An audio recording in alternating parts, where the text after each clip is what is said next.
নমস্কার, career views চ্যানেলে সকলকে স্বাগত। আমি আগের ক্লাসেই বলেছিলাম যে পরবর্তী ক্লাস আমি ইন্ডিয়ান কনস্টিটিউশনের যে ফান্ডামেন্টাল রাইট তার উপরে ক্লাস নেব। অর্থাৎ ভারতীয় সংবিধানের যে মৌলিক অধিকার, ফান্ডামেন্টাল রাইটস অর্থাৎ মৌলিক অধিকার, তার যে আর্টিকেল, সেই আর্টিকেলগুলো প্রত্যেকটা আর্টিকেল ধরে ধরে আমি ডিসকাস করব। ফান্ডামেন্টাল রাইট কোন পার্টে আছে? পার্ট 3। এটা কিন্তু কোয়েশ্চেনে আসে। Fundamental rights are described in which part of Indian constitution, অর্থাৎ ভারতীয় সংবিধানের যে মৌলিক অধিকার সেটা কোন অংশ, পার্ট অর্থাৎ অংশ, কোন অংশে বর্ণিত আছে? অ্যান্সার কী হবে? পার্ট 3। এটা কিন্তু কোয়েশ্চেনে আসে, বহুবার এসছে বিভিন্ন এক্সামে। টোটাল কতগুলো পার্ট আছে ইন্ডিয়ান কনস্টিটিউশনে? টোটাল পার্ট কতগুলো আছে এটাও কিন্তু কোয়েশ্চেনে আসে এবং খুবই ইম্পর্ট্যান্ট। টোটাল পার্ট কতগুলো আছে? 25। How many parts are there in Indian constitution? Question আসে, তোমরা নোট ডাউন করে রাখবে। টোটাল পার্ট কতগুলো?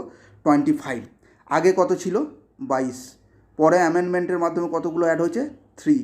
এখন টোটাল কত? 25। অতএব এখন অ্যান্সার হবে কিন্তু 25, সঠিক অ্যান্সার।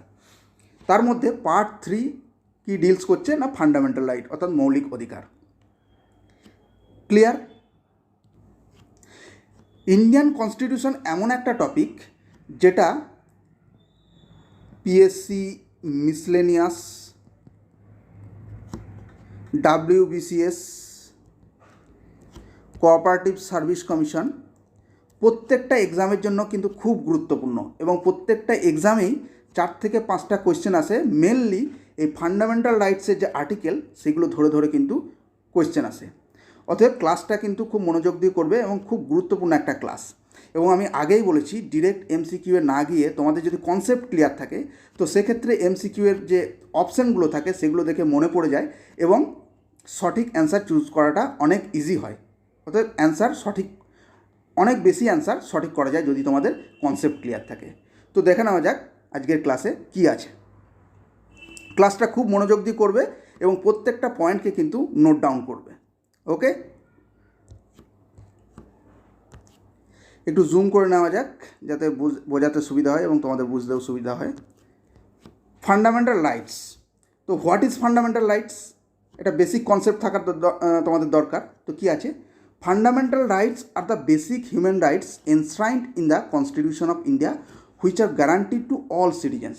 তো ফান্ডামেন্টাল রাইটস কি? বেসিক হিউম্যান রাইটস, যেগুলো বেঁচে থাকার জন্য, একটা মানুষের বেঁচে থাকার জন্য, চলাফেরা করার জন্য যেগুলো মিনিমাম, যেগুলো খুবই প্রয়োজন, যেগুলো না হলে একটা মানুষ বাঁচতে পারে না। তো সেই বেসিক রাইটসগুলো হচ্ছে, বেসিক হিউম্যান রাইটসগুলো হচ্ছে ফান্ডামেন্টাল রাইটস। এনশ্রাইন মানে এটা একটা ভোকাবুলারি হয়ে গেল তোমাদের। এনশ্রাইন মানে হচ্ছে সযত্নে রাখা আছে, সযত্নে যেটা রাখা আছে সেটাকে এনশ্রাইন বলা হয়। তো কোথায় রাখা আছে? না ইন্ডিয়ান বেসিক হিউম্যান রাইটসগুলোকে কোথায় রাখা আছে? না ইন্ডিয়ান কনস্টিটিউশনের মধ্যে। Which are guaranteed to all citizens, যেটা প্রত্যেকটা সিটিজেনের জন্য গ্যারান্টিড। কে গ্যারান্টি দিচ্ছে? না স্টেট।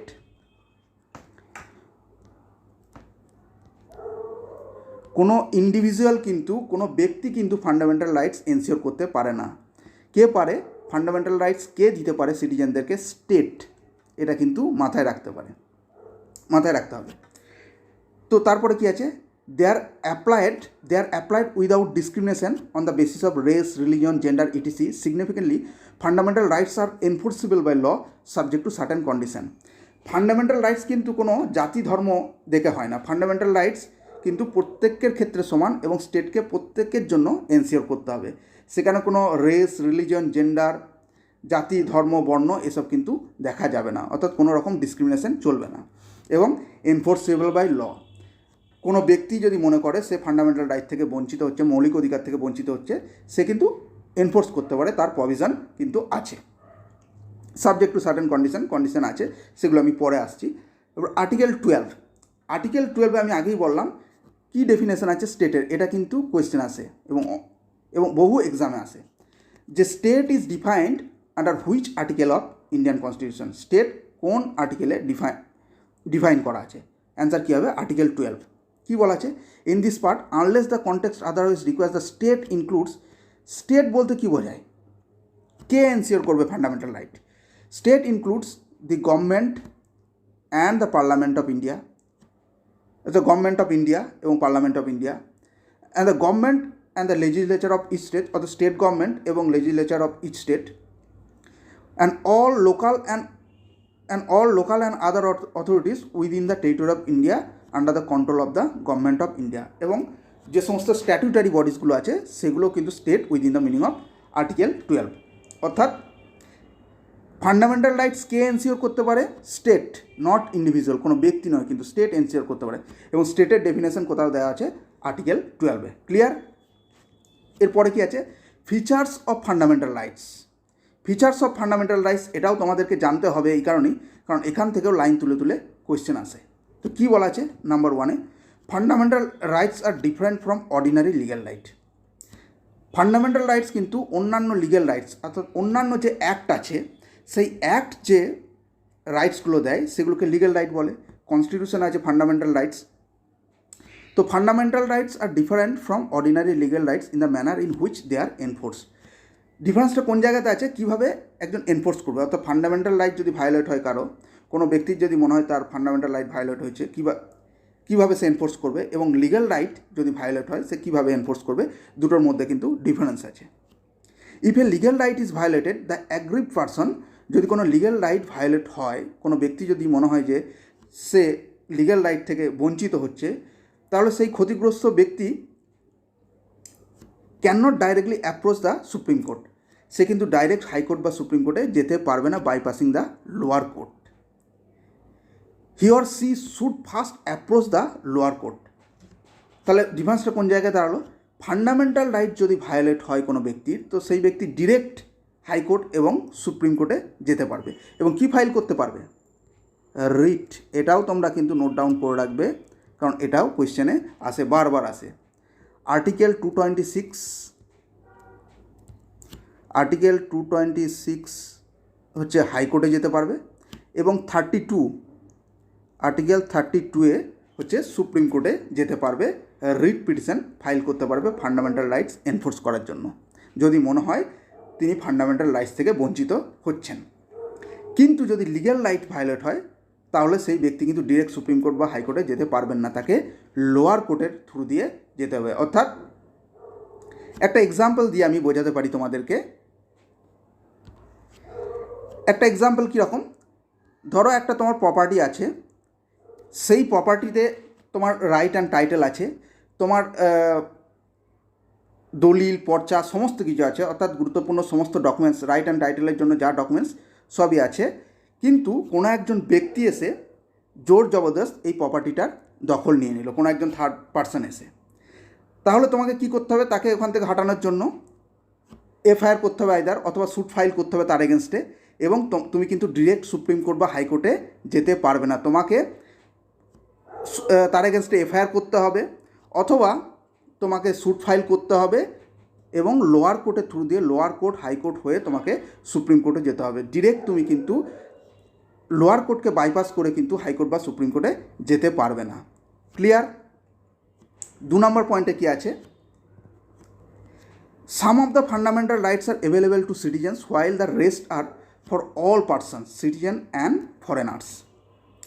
তাহলে কিছু কিছু ফান্ডামেন্টাল রাইটস যেগুলো অ্যাভেলেবেল সিটিজেন অনলি, যেখানে সিটিজেন কথাটা লেখা আছে সেখানে শুধুমাত্র সিটিজেনদের জন্য অ্যাভেলেবেল, এবং কিছু কিছু আছে যেগুলো পার্সনস লেখা আছে, পার্সনস মানে কি, সেখানে ফরেনার্সরাও এলিজেবল।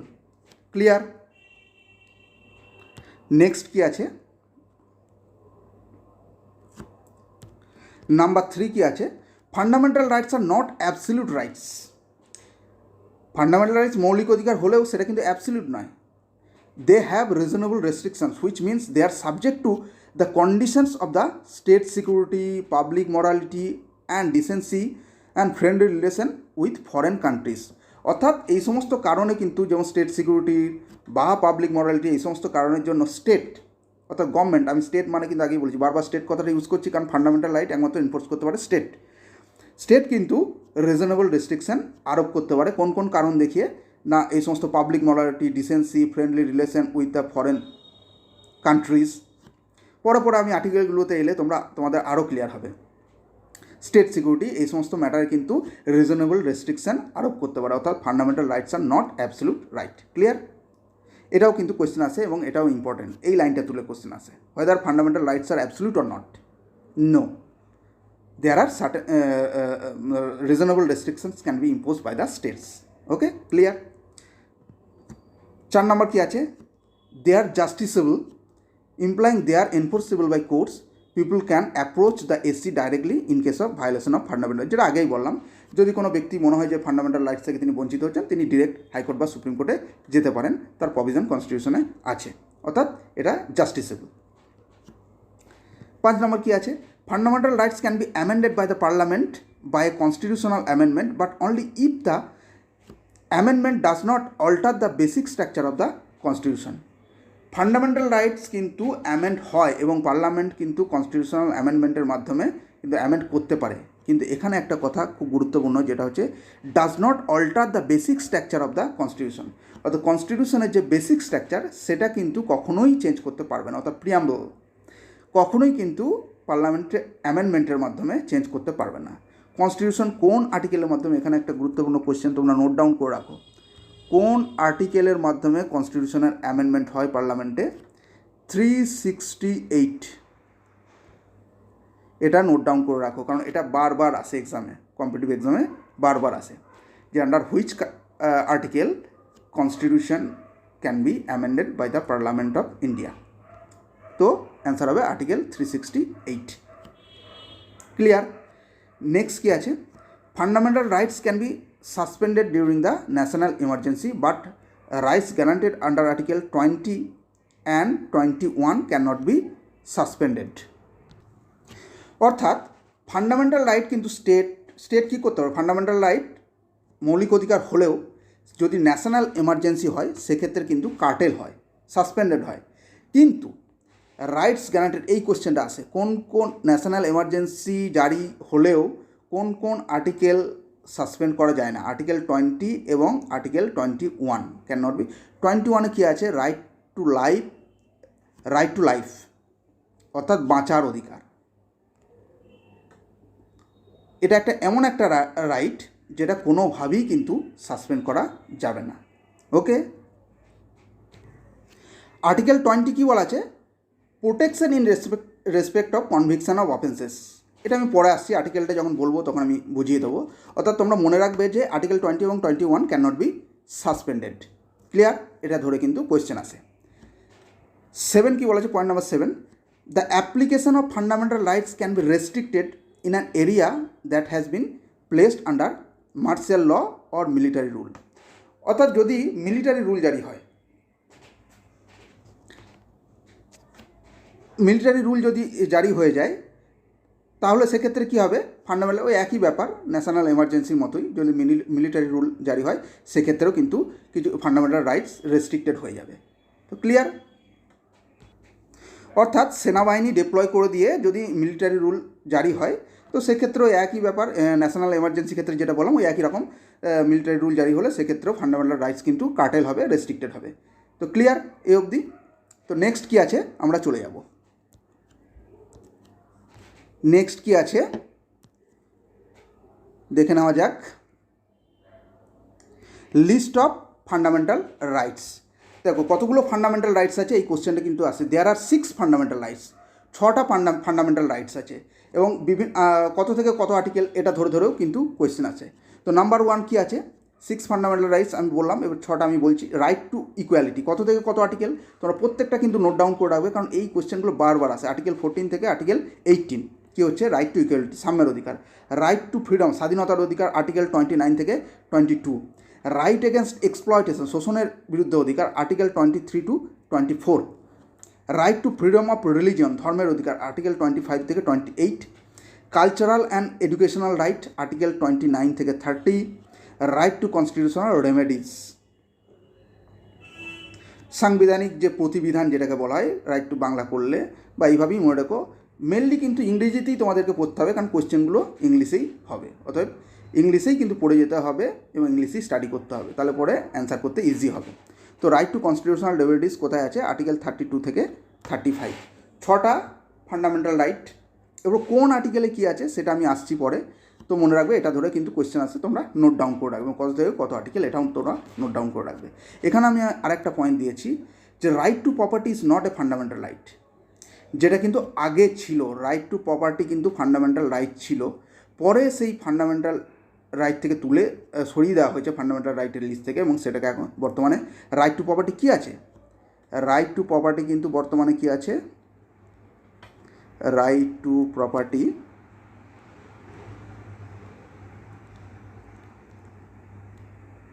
রাইট টু প্রপার্টি কী আছে না, লিগ্যাল রাইট। এটা কি হয়ে গেছে বর্তমানে, এটা কিন্তু নোট ডাউন করে রাখো, কারণ এই কোশ্চেনটাও আসে, লিগ্যাল রাইট। ক্লিয়ার? তো এখানে কী বলছে, there was one fundamental right in constitution, that is right to property, however the right was removed. আরও একটা গুরুত্বপূর্ণ যেটা হচ্ছে, এইটা কোশ্চেনটা খুব আসে, যে কততম অ্যামেন্ডমেন্টের রাইট টু প্রপার্টি যেটা ফান্ডামেন্টাল রাইট ছিল সেখান থেকে সরানো হয়েছে, সেটা হচ্ছে 44th কনস্টিটিউশনাল অ্যামেন্ডমেন্ট 1978। কত সালে? 1978-এ কততম অ্যামেন্ডমেন্ট? 44th amendment. অবশ্যই তোমরা নোট ডাউন করে রাখবে, কারণ বহুবার এসছে এই কোশ্চেনটা, যে রাইট টু প্রপার্টি কততম অ্যামেন্ডমেন্টে ফান্ডামেন্টাল রাইট থেকে সরানো হয়েছে। 44th constitutional amendment 1978। নেক্সট কী আছে,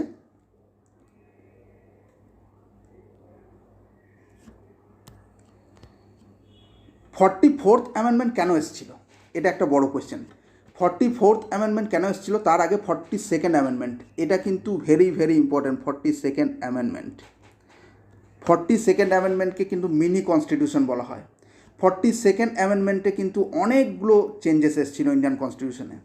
42nd অ্যামেন্ডমেন্ট কত সালে এসেছিল? 1976, নোট ডাউন করে রাখবে। সেখানে প্রিয়াম্বলে 3টে টার্ম ইনসার্ট করা হয়েছিল, এসেছিল নতুন 3টে টার্ম। কী কী? Socialist, integrity and secular. তো এই যে শব্দ সোশ্যালিস্ট অর্থাৎ সমাজতন্ত্র এসেছিল, তো এর কারণেই কিন্তু 44th অ্যামেন্ডমেন্ট কনস্টিটিউশনাল অ্যামেন্ডমেন্ট এসেছিল, এবং রাইট টু প্রপার্টিটাকে ফান্ডামেন্টাল রাইটস থেকে সরানো হয়েছিল।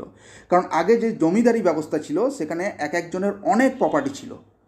তো ফান্ডামেন্টাল রাইটস যদি থাকে, তো সেখানে তাদের থেকে প্রপার্টি নিয়ে কিন্তু সোশ্যালিস্ট মানে কি সমাজতন্ত্র, অর্থাৎ যাদের নেই তাদের মধ্যেও প্রপার্টি দেওয়া, অন্ন বস্ত্র বাসস্থান প্রত্যেকের সমান অধিকার, তো তাদেরকে দেওয়া। তো যদি সেটা ফান্ডামেন্টাল রাইট থাকতো, তাহলে কিন্তু তাদের থেকে নেওয়া যেত না, যাদের অনেক প্রপার্টি, যাদের আছে তো আছে, যাদের নেই তো নেই, এই ব্যাপারটা যেটা ছিল। পরে যখন 42nd অ্যামেন্ডমেন্ট এলো, সেখানে সোশ্যালিস্ট কথা ঢোকানো হলো। তারপরে 44th কনস্টিটিউশনাল অ্যামেন্ডমেন্টের মাধ্যমে রাইট টু প্রপার্টিকে ফান্ডামেন্টাল রাইটস থেকে সরিয়ে দেওয়া হলো, এবং লিগ্যাল রাইটস করা হলো। তাতে করে কি হলো, যাদের একটা সিলিং লিমিটস ফিক্স করে দেওয়া হলো, তার ওপরে যাদের প্রপার্টি সেটা সরকার নিয়ে নিল, গভর্নমেন্ট সেটাকে নিয়ে নিল, এবং যাদের নেই তাদেরকে, যাদের কিছুই একদমই নেই প্রপার্টি, তাদেরকে দেওয়া হলো।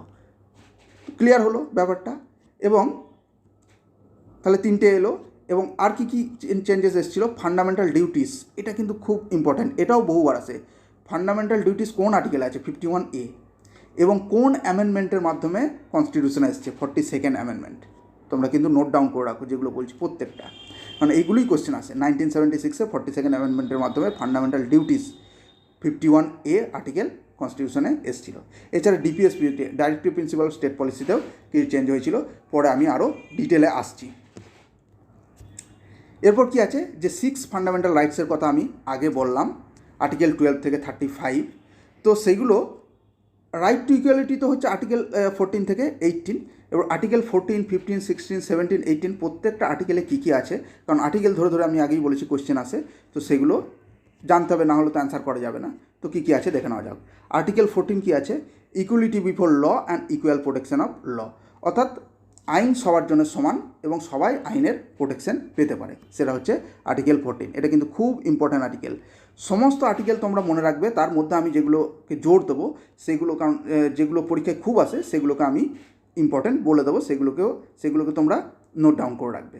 প্রত্যেকটা আর্টিকেলই মনে রাখবে, কারণ কোশ্চেন লেভেল যদি হাই হয়, তাহলে যে কোনো আর্টিকেল থেকে কিন্তু কোশ্চেন আসতে পারে। অর্থাৎ প্রত্যেকটা আর্টিকেলই মনে রাখবে, কিন্তু যেগুলো এক্সামে প্রিভিয়াস এক্সামগুলোতে বেশি বেশি এসছে সেগুলো আমি বলে দিচ্ছি। আর্টিকেল 14 খুবই ইম্পর্ট্যান্ট, বারবার আসে এক্সামে। আর্টিকেল 15 কী আছে? Prohibition of discrimination on the ground of religion, race, caste, sex, place of birth, অর্থাৎ ধর্ম, বর্ণ, জাতি এই সমস্ত প্লেস অফ বার্থ এইগুলোর ওপর ডিপেন্ড করে কোনো রকম সরকার যদি কোনো আইন প্রণয়ন করে বা কোনো ফেসিলিটিস দেয়, এইগুলোর ওপর ডিপেন্ড করে কোনো রকম বিভেদ করা যাবে না, প্রত্যেকেরই সমান অধিকার। ক্লিয়ার? এটাও কিন্তু ইম্পর্টেন্ট। আর্টিকেল 15ও খুব আসে। Article 16, equality of opportunity in the matters of public employment, অর্থাৎ সরকারি চাকরির ক্ষেত্রে সবার সমান অধিকার। এখানেও কিন্তু ধর্ম, বর্ণ, রিলিজন এইসব বেসিসে কিন্তু কোনো রকম ভ্যাকেন্সি, কোনো রকম কাউকে বেশি সুযোগ সুবিধা দেওয়া যাবে না। প্রত্যেকেরই সমান অধিকার আছে, প্রত্যেকেই এক্সাম দেবে এবং মেরিট বেসিসে তার সিলেকশন হবে, অর্থাৎ equal of opportunity in the matter of public employment. Article 16। Article 17 কি আছে? Abolition of untouchability. এটা খুব কমই আসে, এই তিনটে তুলনামূলক বেশি আসে। অ্যাবলিশন অফ আনটাচেবিলিটি অর্থাৎ অস্পৃশ্যতা অ্যাবলিশ করা হয়েছে, যেটা খুব আগে, অনেক আগে ছিল ছোঁয়াচে ব্যাপারটা, সেটাকে আর্টিকেল 17 দ্বারা অ্যাবলিশ করা হয়েছে। নেক্সট কি আছে দেখে নেব। নেক্সট চলে যাব আমরা, দেখে নেওয়া যাক নেক্সট কি আছে। আর্টিকেল 18 কি আছে? Abolition of titles. এটাও খুব একটা এক্সামে আসে না, তবু তোমরা মনে রাখবে, কারণ কোয়েশ্চেন লেভেল হাই হলে এটাও চলে আসতে পারে যে অ্যাবলিশন অফ টাইটেল কোন আর্টিকেল আছে। এখানে বেসিক মেনলি কী বলা আছে, হ্যাঁ, যে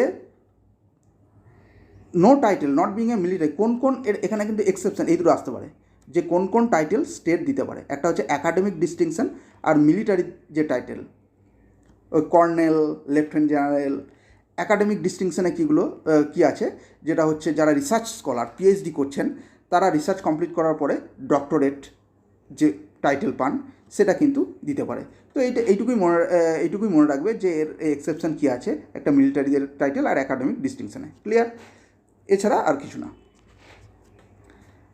2 নম্বর কী আছে? রাইট টু ফ্রিডম, আর্টিকেল 19 থেকে 22। তো আর্টিকেল 19-এ কী আছে না, protection of certain rights regarding freedom of speech. এটাও কিন্তু খুব important. Freedom of speech and expression কোন আর্টিকেলে? আর্টিকেল 19-এ, নোট ডাউন করে রাখবে। আর্টিকেল 20 কী বলছে? Protection in respect of conviction of offences. এটাও খুব ইম্পর্ট্যান্ট, খুব আসে, কারণ আগেই বলা হয়েছিল যে ন্যাশনাল এমার্জেন্সি যদি জারি হয়, সেক্ষেত্রে দুটো আর্টিকেল সাসপেন্ডেড হবে নাকি, আর্টিকেল 20 অ্যান্ড 21। আর্টিকেল 20-তে কী আছে? Protection in respect of conviction of offences. অর্থাৎ এটা বলতে কী বুঝিয়েছে, যে কোনো একজন ব্যক্তি যদি কোনো অপরাধ করে, তো সেক্ষেত্রে একই অপরাধের জন্য তাকে দুবার সাজা দেওয়া যাবে না, দুবার তার পানিশমেন্ট হবে না। আর একটা হচ্ছে, আইনে হয়তো বলা আছে কোনো একজন ব্যক্তি কোনো অপরাধ করেছে, আইনে হয়তো বলা আছে 3 ইয়ার্স ইমপ্রিজনমেন্ট, অর্থাৎ 3 বছরের জেল, তাকে কিন্তু 4 বছরের জেল দেওয়া যাবে না। এই প্রোটেকশনটা আছে। ক্লিয়ার? আর্টিকেল 21 কী বলছে? Protection of life and personal liberty. এটা খুব ভাইটাল, এটা খুব গুরুত্বপূর্ণ, বারবার আসে, এটা ভেরি ভেরি ইম্পর্ট্যান্ট। এটা তোমরা নোট ডাউন করে রাখবে। এটা কিন্তু ন্যাশনাল এমার্জেন্সি হোক যাই হোক, এটা কিন্তু সাসপেন্ডেড হবে না। Article 21। Article 21A, right two education. Article 21A। Article 21A খুবই গুরুত্বপূর্ণ। এর সাথে আরেকটা জিনিস মনে রাখতে হবে, এটা কততম অ্যামেন্ডমেন্ট, এটা কিন্তু পরে এসছে, কততম অ্যামেন্ডমেন্ট এবং কত সালে এটা কনস্টিটিউশনে এসছে। কততম অ্যামেন্ডমেন্ট? 86, 86তম অ্যামেন্ডমেন্ট। কত সাল? 2002। নোট ডাউন করে রাখো, কারণ বারবার আসে এই কোশ্চেনটা। Article 21A, right two education, কোন অ্যামেন্ডমেন্টে? 86 অ্যামেন্ডমেন্টে, এবং 2002 সালে এটা কনস্টিটিউশনে এসছে। ক্লিয়ার? এরপর কি আছে? Article 22, protection against arrest and detention in certain cases. এটা বলতে কি বোঝানো হয়েছে? এটা খুব একটা আসে না, তবু তোমরা মনে রাখবে। আগেরগুলো যেমন বললাম খুবই ইম্পর্ট্যান্ট, তুলনামূলক এটা কম এসে থাকে এক্সামে। Protection against arrest and detention in certain cases, এটা বুঝে নাও। এটা বলতে কী বোঝানো হয়েছে? এটা বোঝানো হয়েছে যে কাউকে যদি অ্যারেস্ট করে পুলিশ, অবশ্যই তাকে রিটেন রিজন দিতে হবে, যে কী কারণে তাকে, আরবিটারি তো কাউকে অ্যারেস্ট করা যায় না, কারণ দেখাতে হবে যে কোন কারণে তাকে অ্যারেস্ট করছে, এবং সেই যে ব্যক্তি অ্যারেস্ট হচ্ছেন তার ফুল রাইট আছে অ্যাডভোকেট অ্যাপয়েন্ট করে ডিফেন্ড করা নিজেকে। ক্লিয়ার? এই রাইটটা এখানে আর্টিকেল 22-এ দেওয়া আছে। এখানে কী লেখা আছে? Some of this rights are subject to certain condition of the state security, public morality and decency of friendly relation with foreign countries. This means the state has the right to impose reasonable restriction on them. মানে এটা বোঝা গেল? আমি আগেও বলেছি যে state কিন্তু reasonable restriction আরোপ করতে পারে ফান্ডামেন্টাল রাইটসের উপর। Fundamental rights are not absolute right. তো এখানে যেমন বলা আছে আর্টিকেল 19-এ যে freedom of speech and expression, এই বাক স্বাধীনতা দেওয়া আছেই, মানে যা মন তাই কেউ বলে গেল সেটা কিন্তু হবে না। সেটা যদি স্টেট সিকিউরিটির কোনো সমস্যা হয়, ডিসেন্সির কোনো সমস্যা হয়, পাবলিক মরালিটির কোনো সমস্যা হয়, সেক্ষেত্রে কিন্তু স্টেট তার এগেনস্টে অ্যাকশন নেবে এবং রিজনেবল রেস্ট্রিকশন কিন্তু এই জায়গাটাতেই চলে আসবে। তো ক্লিয়ার, ফ্রিডম অফ স্পিচ আছে বলেই যেমন তাই কিন্তু বলা যাবে না, অতএব রিজনেবল রেস্ট্রিকশন থাকবে। ক্লিয়ার। 3 নম্বর কী আছে, রাইট এগেনস্ট এক্সপ্লয়টেশন, আর্টিকেল 23 থেকে 24, অর্থাৎ শোষণের এগেনস্টে অধিকার। Prohibition of traffic in human beings and forced labour, article 23-তে কী বলা আছে, এটাও খুব যে আসে তা নয়, তবু তোমরা মনে রাখবে কারণ চলেও আসতে পারে যে কোনো সময়। Prohibition of traffic in human beings, অর্থাৎ সেই দাস দাসীর যে ব্যাপারটা সেটা অ্যাবলিশ করা হয়েছে, সেটা এখন আর চলে না কনস্টিটিউশন। এবং ফোর্সড লেবার, জোর করে কাউকে লেবার পরিণত করা যায় না, সেই দাসত্বের যে ব্যাপারটা সেই ব্যাপারটা অ্যাবলিশ করা হয়েছে। আর্টিকেল 24-এ কী আছে, prohibition of employment of children in factories, অর্থাৎ 18 বছরের নিচে যাদের বয়স তাদেরকে ফ্যাক্টরিজে, এটা কিন্তু আসে, এটা কিন্তু ইম্পর্টেন্ট। এটা WBCS, PSC miscellaneous,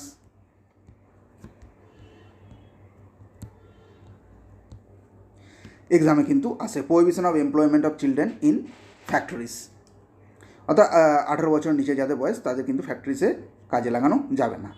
clear. Next কী আছে আমরা চলে যাব, নেক্সট কী আছে দেখে নেওয়া যাক।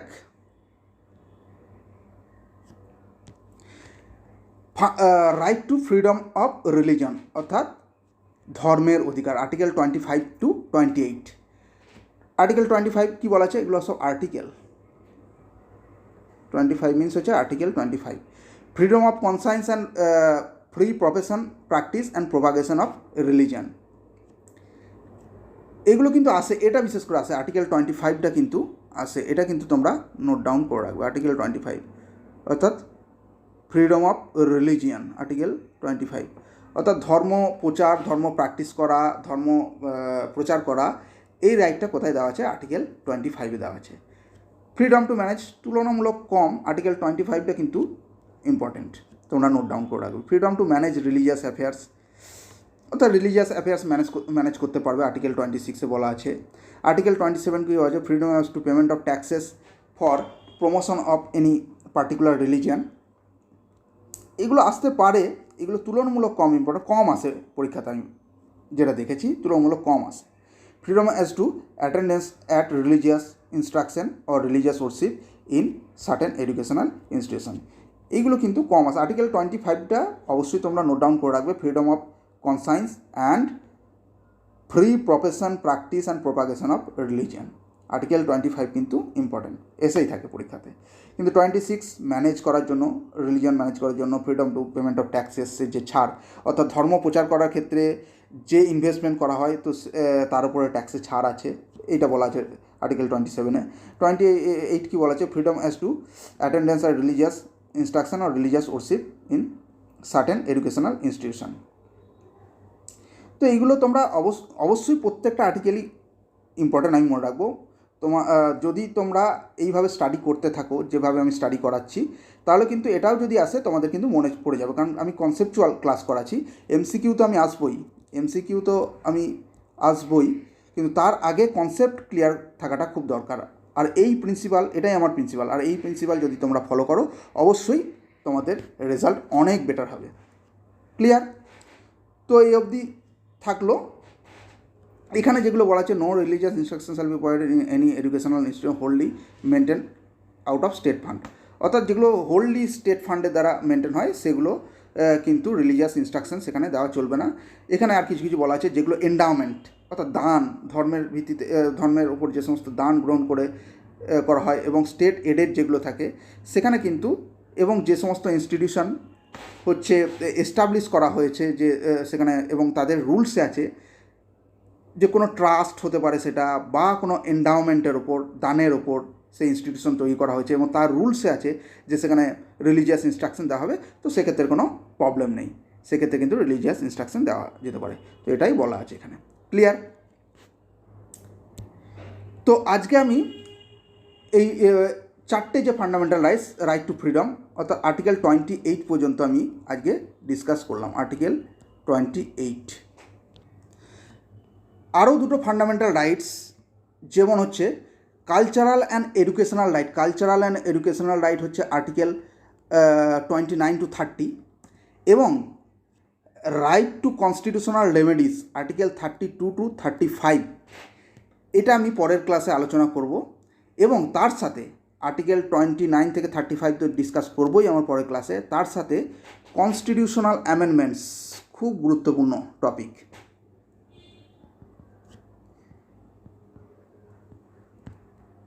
Constitutional amendments,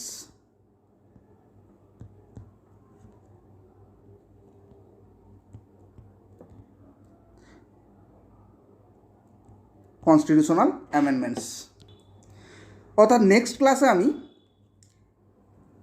cultural and educational right article 29 থেকে 30 এবং right two constitutional remedies article 32 35 এবং তার সাথে কনস্টিটিউশনাল কনস্টিটিউশনাল অ্যামেন্ডমেন্টস নিয়ে আমি পরের ক্লাস নেব। অর্থাৎ এই কনস্টিটিউশনাল অ্যামেন্ডমেন্টস যেটা আমি বলছিলাম এটা কিন্তু খুব গুরুত্বপূর্ণ একটা টপিকস এবং প্রত্যেকটা এক্সামে বিশেষ করে যারা পিএসসি মিসলেনিয়াস এবং WBCS প্রিপারেশন নিচ্ছ তাদের জন্য খুবই গুরুত্বপূর্ণ টপিক কনস্টিটিউশনাল অ্যামেন্ডমেন্টস। কারণ এই অ্যামেন্ডমেন্টস কততম অ্যামেন্ডমেন্টস এবং কোন সালে সে অ্যামেন্ডমেন্ট হয়েছে ধরে ধরে কিন্তু কোয়েশ্চেন আসে এবং চেঞ্জেসটা দিয়ে দেয় এটা কততম অ্যামেন্ডমেন্ট কোন সালে হয়েছিল, অপশানগুলো থাকে। তো খুবই গুরুত্বপূর্ণ টপিক। তো পরের ক্লাসে আমি article 29 to 30 cultural and educational rights, right two constitutional remedies article 32 to 35 constitutional amendment নিয়ে আমি ক্লাস নেব। তো আজকের ক্লাস এই অবধি থাক। যদি ভালো লাগে তোমাদের অবশ্যই লাইক শেয়ার করো এবং যদি কোথাও ডাউট থাকে অবশ্যই কমেন্টে জানিও, আমাকে কমেন্টে তোমরা লিখবে। যদি কোথাও তোমাদের কোনো কোয়ারিজ থাকে কমেন্টে লিখবে, যদি কোনো ডাউট থাকে অবশ্যই তোমরা কমেন্টে আমাকে জানাবে, আমি তোমাদের সেই ডাউট ক্লিয়ার করার চেষ্টা করব। তো আজকের ক্লাস এই অবধি থাক। সকলকে ধন্যবাদ জানিয়ে আমি আমার ক্লাস শেষ করছি। পরের ক্লাসে আবার তোমাদের সাথে মিট হবে। নমস্কার।